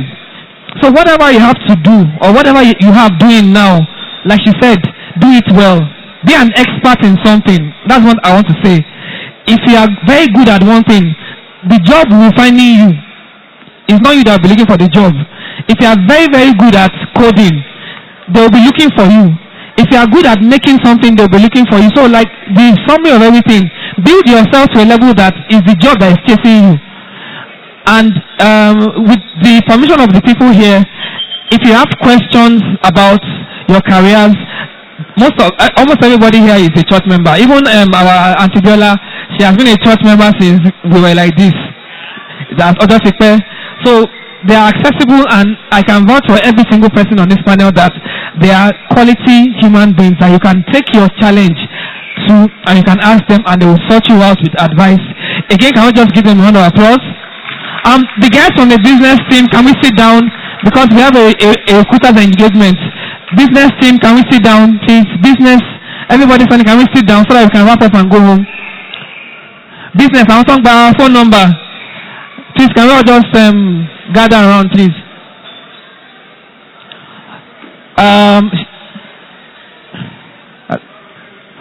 Okay, before we close, it would have been nice to have a feedback on what was gained at the business team, but I'm not sure we have the time because of the recruiters. What I'll do for the career section, all we talked about was skills, how to better yourself, how to package your CV, and how to move no matter what your target is. So that's just it. Sheyi, come and give us the summary of your business, then we can call the recruiters. Okay, just in 30 seconds, for the business, we're able to see the best way to source for capital, the best way to hit the jackpot without getting through all these, all the struggle roads and all those things. Our panelists have been so wonderful, and they were able to open our eyes on the opportunities from BOI, which is the backup industry, opportunities from Lagos State ETF, and everywhere. So we really gained a lot, and then we look more to this kind of events in the further time. Thank you very much. Please, can I just ask everybody in the hall, can we come and sit down? If you're in this hall, can we just come and sit down? All the attendees. Tolu, please, can all of us gather at the center, please? Everybody in the hall for this program, we are finished. This is the last segment. Can we sit down? Tosin, please, can we sit down? Everybody that is here for this program, this is the last segment we are through, but can we just have one house? Thank you. So, can we have a collective round of applause for our panelists, please? They've really done over and above what we expected. We appreciate you. Before we close, we will take our closing remarks from by the Deputy Shepherd. We have a recruitment agency at the back, and they are there for two things. I have some openings here, so you go there if it appeals and applies to you, and they will do an on-the-spot interview at the back there. And they've been waiting for a long time. Please, let's appreciate them with a round of applause. They've been here all day and they've waited till this point. It's almost 5. So the openings are as follows. For entry level, that's for those who are just entering the job market. They have openings in marketing and openings for business development officers. I hope we got that. So if you have inclination or your CV is tailored towards that, please see them at the back. For experienced hires, they have for business development managers, they have openings in digital marketing, they have openings for a data analyst, and they have openings for operation support. Again, for experienced hires, that means if you've had some experience, they have openings for business development managers, they have openings in digital marketing, they have openings for a data analyst, and they have openings for operation support.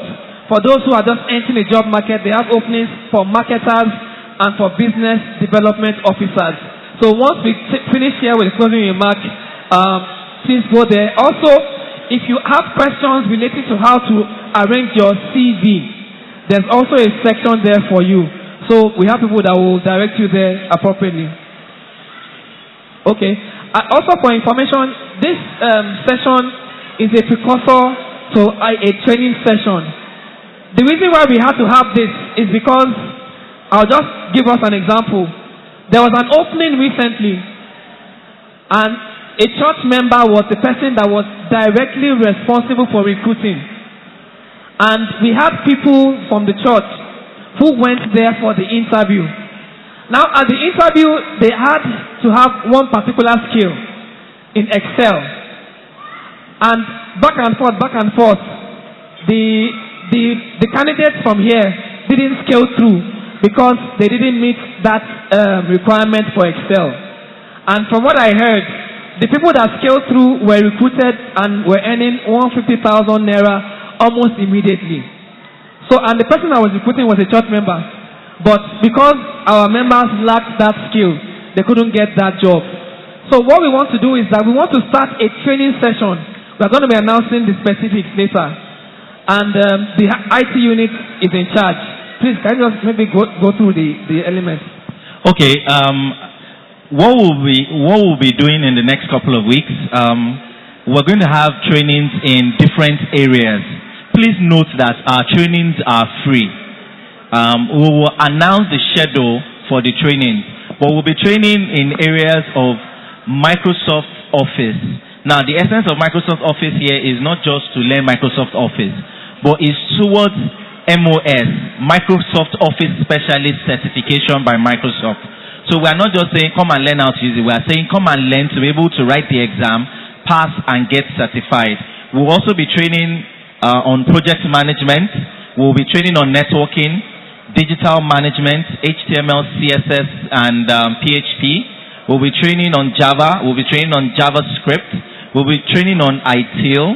We'll be training on mobile application development. We'll be training on C#, systems administration, database administration, and data science. So these are the areas we currently have facilitators for. So we would announce when this training and how they'll be done.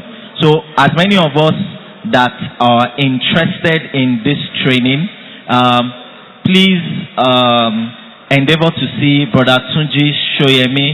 I don't know if he's around, if he's anywhere. Let's just look for Brother Tunji and register our interest. Is at the back of the auditorium to my left, which is to your right, behind there. Brother Tunji Shoyemi would be responsible for all of the training. So please ensure you see him. Then we will also try to bring in other areas of training so that we can accommodate non-IT specific training. The training department will be responsible for that. Interestingly, one of our panelists, Brother Mushokpe, is very much involved, and Brother Sheyi Shodola. So please reach out to them and we'll be communicating as new information arises. Thank you very much. Thank you very much. So I'd like to call on the Deputy Shepherd of the Youth Fellowship, Special Apostle Kenny Showomo, to give us the closing remarks. Also to remind us that the Youth Fellowship has a professional networking group. Brother Sheyi Shodola is in charge.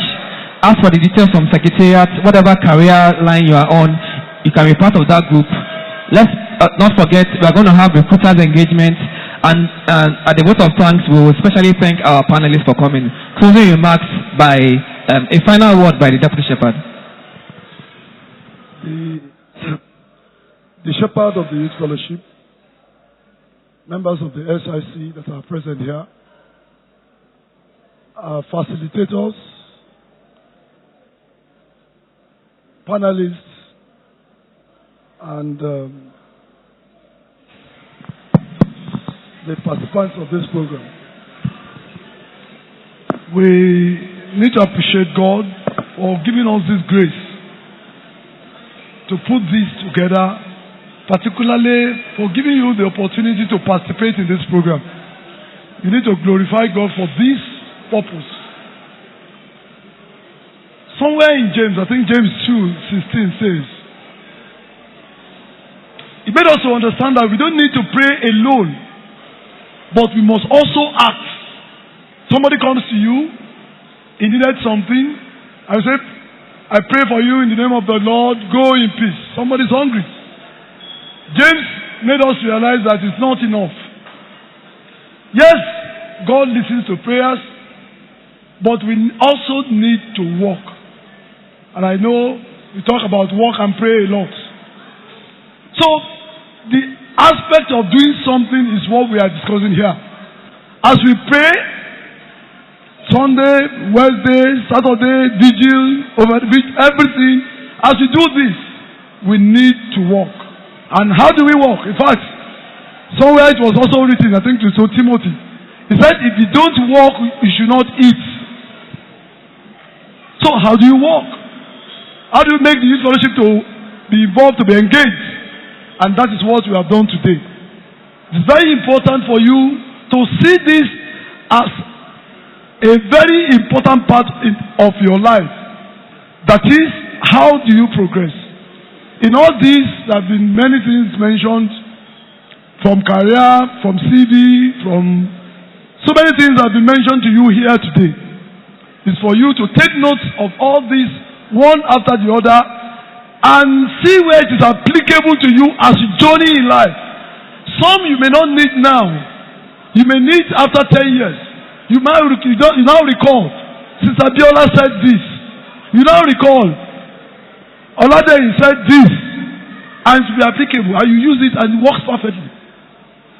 So, make sure that all these that have been said are noted, well noted. Go back, some of the things you have jotted down, look at them and say, yes, God, lead me as I've had this. Where do I go from here? And let me say this also, and I've said it to someone as I was coming in. The road may be rough now. They have not told you that you have money on the streets of Lagos that you just go and start picking.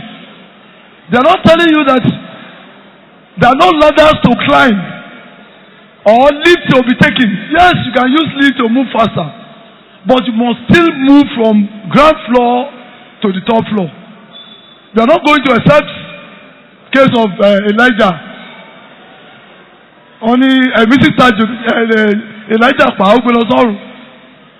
for you to get to the peak, for you to be rich, for you to get to do whatever, you need to climb step by step. You get to places that will be very, very difficult. I think Olade mentioned that. There will be restless will work for you then. Continue to be there, to struggle, to do as much as you can, and pray along. And you see that God will pass that stage and go to the next stage. So, having said all, we don't want to take much of your time. What we are saying is that you have a very, very bright future. Very, very bright future. You can get to whatever you desire to get to.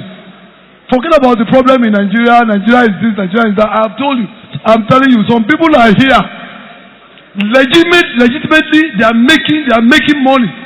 Legitimately, they are getting to the top. Legitimately, they are doing things right. They are enjoying their life.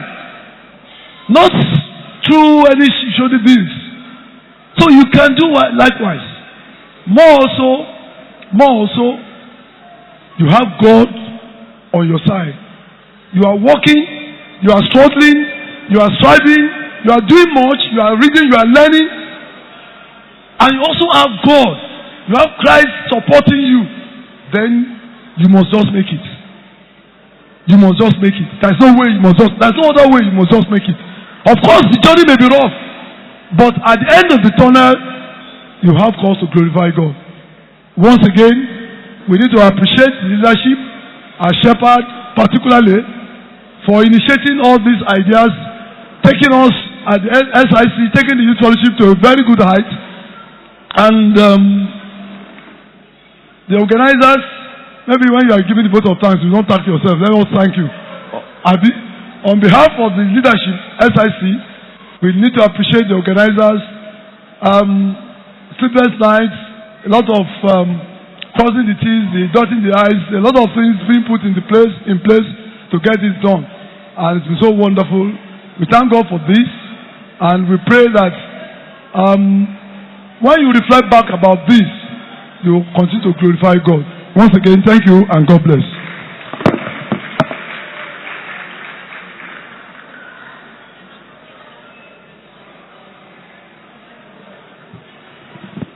Shall we pray?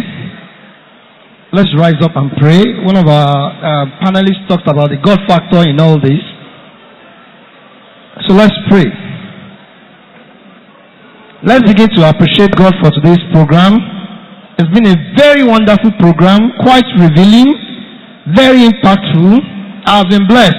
So let's begin to thank God. Father, we appreciate you, Lord. Let's open our mouth and appreciate God for today's service. Let's bless God.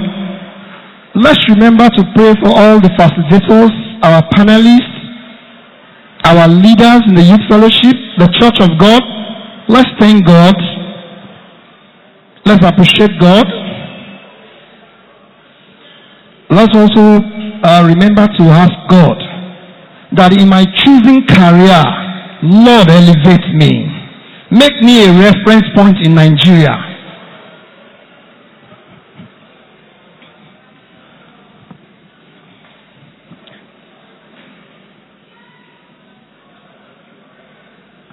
Let's begin to thank God. Father, we appreciate you because of our prayer. We thank you. We bless you.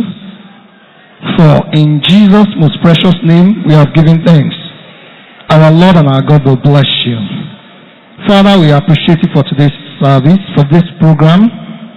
Lord, we ask that for every participant, and indeed the church of God, will have testimony after this program in Jesus' name. I can't hear your amen. I said we will have testimony in Jesus' name. We are not mindful or we are not forgetful about the importance of position. Joseph had to leave his father's house to go to Egypt because there lies his opportunity waiting for him. Wherever our opportunities are on the face of planet Earth, Lord, take us there in Jesus' name.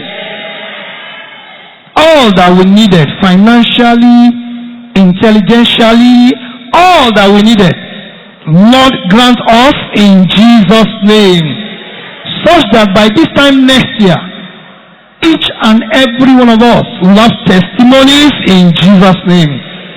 Thank you, Father, for in Jesus' most precious name we have given thanks. Authority from heaven above, confirm and seal our prayers. In Jesus' name we have prayed. Amen. Oore ọ̀fẹ́ Jésù Kristi Olúwa wa, ìfẹ́ mímọ́ ti Ọlọ́run àti ìdàpọ̀ ti ẹ̀mí mímọ́ kó máa bá wa lọ, kó fẹsẹ̀ wa múlẹ̀, kó fújọ rẹ̀ ní ìṣẹ́gun. Jésù Olúwa wa. Thank you. Vote of thanks. Yeah. Thank you. Thank you all for coming. Please, if you want to have your CV reviewed, you can go behind the first set of people. They'll review your CV for you, and there is a recruitment. And there's a recruitment agency. If you are searching for a job, just go and ask for the available jobs that they have to offer. There is immediate employment for every entry level if you are interested. Go to the post of Protein International. You will get your employment immediately if you are interested. And we want to say thank you to everyone for making this event a very good one, powerful one. We say thank you on behalf of all the team. We say thank you so much and God bless you.